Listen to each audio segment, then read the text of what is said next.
اور ایک مرتبہ یہ اسلامک دیکھیں طریقوں میں بہت فرق ہے. ہم دنیاوی طریقوں کو دیکھتے ہیں جان محترم، جب بھی علم کو بانٹنے کی باری آتی ہے تو ہمیشہ کیا کیا جاتا ہے؟ ان کی ڈگری کو، ان کے صفحات کو، ان کے درجات کو تقسیم کر کے علم دیا جاتا ہے. لیکن واحد یہ فرشگاہ ہے حسین ابن علی ہے کہ جہاں پر ضعیف بھی آتا ہے تو وہ بھی علم لے کر جاتا ہے، اور اگر ماں کی آغوش میں ایک چھوٹا سا بچہ آتا ہے تو وہ بھی علم لے کر جاتا ہے. صلوات بھیجے محمد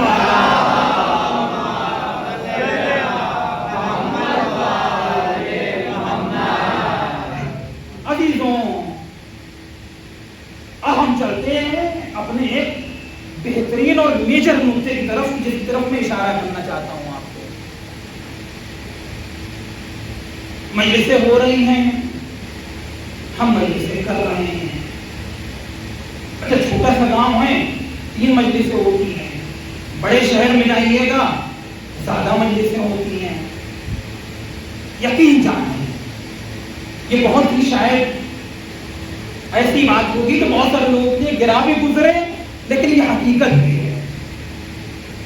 ہم نے اگر مجلسوں کا سلسلہ قائم کیا ہے، اگر ہم نے مجلس حسین کے لیے فرش عزا بچھائی کی ہے تو ہمیں دیکھنا ہے کہ اس فرش عزا سے ہمیں کیا فائدہ پہنچا.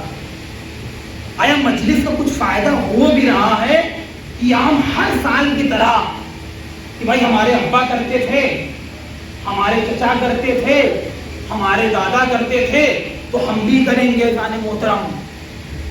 کیا ایسا ہے یا پھر نہیں؟ ہمیں مجلس سے فائدہ بھی اٹھانا ہے. عزیزوں اگر مجلس کا کوئی فائدہ نہیں پہنچا، یقین جانیے فرش عزا پر بیٹھنے کا کوئی ثواب نہیں ہے. سب سے بڑی چیز اگر عمل میں ہے، اگر کوئی چیز، تو وہ ہے اخلاص. سب سے بڑی چیز. ساری زحمتیں اپنی جگہ پر، سارے پروگرام اپنی جگہ پر. اگر پروگرام کیسا بھی ہو، اگر اخلاص ہے تو وہ قبول ہے، اگر اخلاص نہیں ہے تو پروگرام کتنا بھی بڑا کیوں نہ ہو وہ قبول نہیں ہوتا. دوستوں آپ کی میری بات سن لیجئے، یہ شاید ایسی بات ہے جو آپ کو اپنے ہر پروگرام میں نگاہ میں رکھنے والی چیز ہے. دکھتی تو نہیں ہے اخلاص. اخلاص ہے کیا؟ خلوص دل کے ساتھ ہم کر رہے ہیں کہ نہیں کر رہے ہیں؟ لیکن عزیزان محترم اس کا امپیکٹ، اس کا اثر لوگوں کے اعمال کے اوپر بہت بڑا ہوتا ہے. اگر شہزادی کی شخصیت کے لیے پروگرام ہو رہا ہے، اگر ان کی روح کو شاد کرنے کے لیے پروگرام ہے، تو پروگرام چاہے کتنا ہی چھوٹا کیوں نہ ہو، یقین جانیں آپ. بھائی شیطان کو کوئی بھروسہ نہیں ہے. بھائی شیطان ہمارے پاس آ جائے، ہم کو بہکائیں کہ بھائی آپ تو ماما لگا کر بیٹھے ہوئے ہیں، آپ جیسا کوئی پڑھ نہیں رہا ہے، ہمارا کام ختم ہو جائے گا. بھائی شیطان گھس گیا، ختم ہو جائے گا. بھائی ہماری باری ختم ہوئی، نوحہ خان کی باری آئی، انہوں نے نوحہ پڑھنا شروع کیا، شیطان آ گیا. شیطان نے کہا ارے ایسا نوحہ آپ نے نکالا ہے کہ آپ جیسی آواز اور دھن کسی کے پاس ہے نہیں ہے. شیطان کیا کرتا ہے؟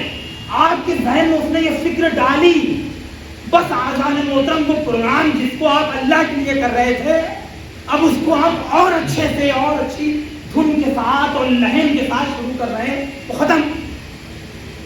تبرک کی بات آئی، آپ نے تبرک بانٹنا شروع کیا، شیطان آپ کے ذہن میں نفوذ کر گیا، ارے اتنا اچھا تبرک. اب آپ جیسی مجلس کے بعد تبرک کسی کا مجلس میں بٹے گا نہیں ہے جان محترم. بس شیطان کیا کر رہا ہے؟ وہ دکھتا تھوڑی نہیں ہے جان محترم، اسے کام تو یہی ہے، وہ چھوٹی سی فکر کو پیدا کر دیتا ہے جو سارے اعمال کو جان محترم ڈبا لے جاتا ہے. تو ہمیں کیا کرنا ہے؟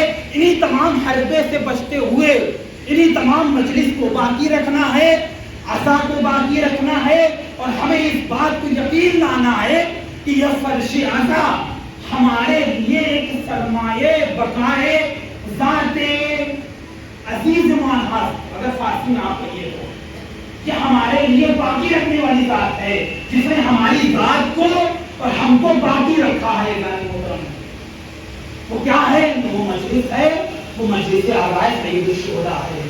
میں نے بیان کیا آپ کے سامنے کہ اخلاص بہت بڑی عبادت ہے. اگر اخلاص عمل میں ہے تو عمل قبول ہے، ورنہ عمل کیا ہے؟ اللہ کی بارگاہ میں رد کر دیا جائے گا. اور آپ دیکھ لیجئے کربلا میں کیا ہوا.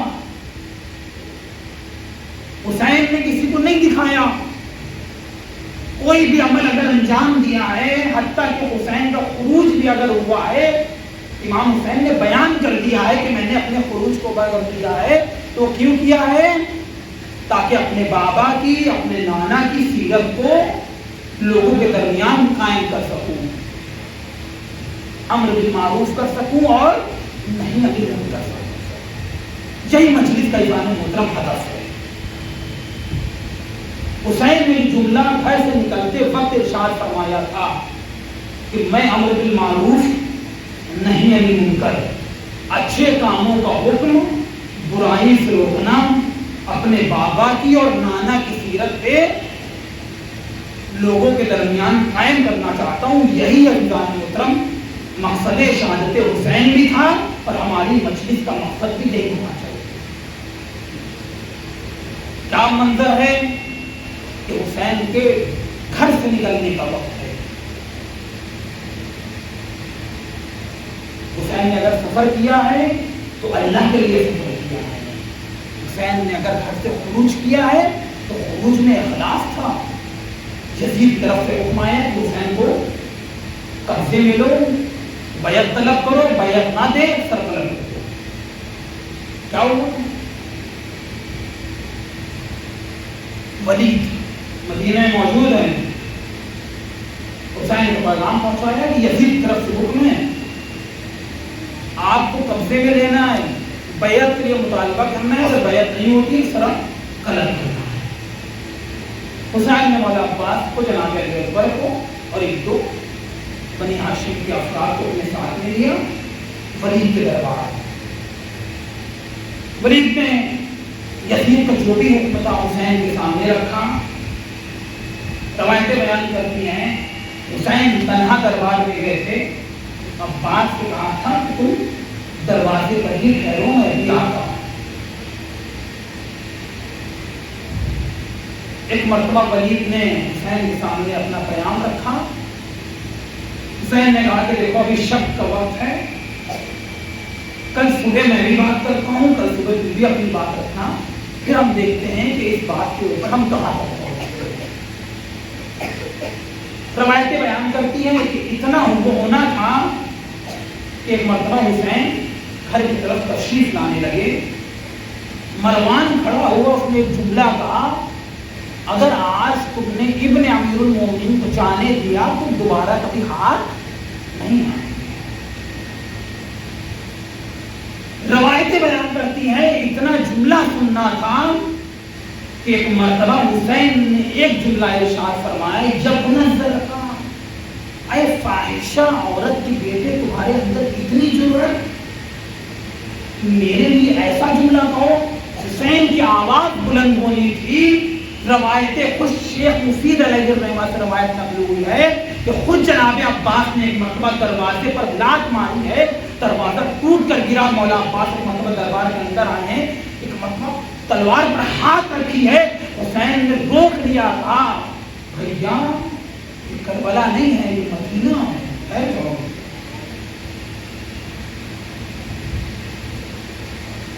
ایک مرتبہ عباس کو سنبھالا. حسین نے گھر کی طرف رخ کیا ہے. روایتیں کہتی ہیں مولا عباس ہیں گریا کرتے ہیں. اب گریا کرنے کا سبب جانتے کیا ہے؟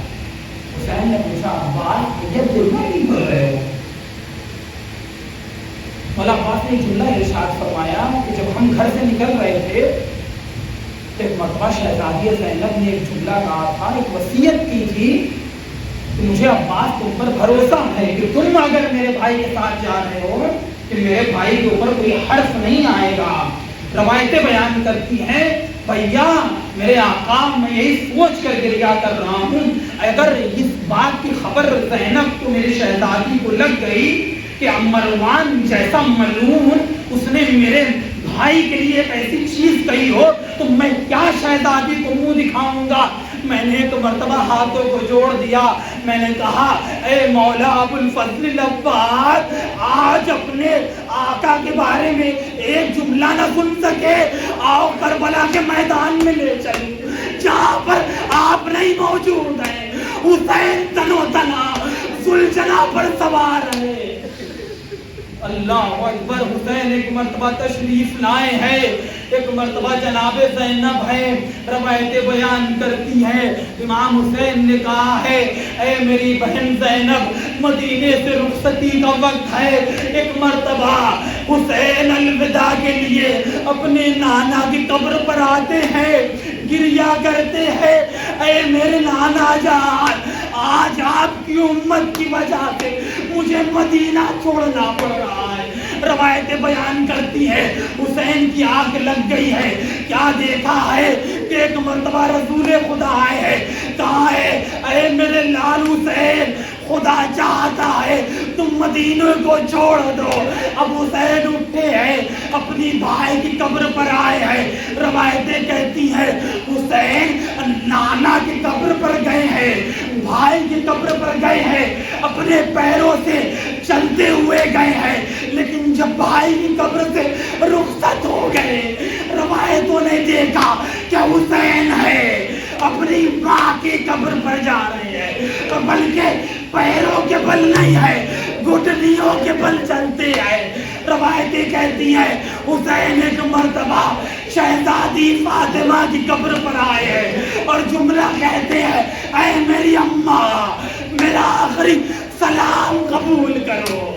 روایتیں کہتی ہیں ایک مرتبہ قبر سے آواز آئی ہے حسین تم جاؤ, تمہاری دکھیاری ماں تمہارے پیچھے پیچھے آتی ہے.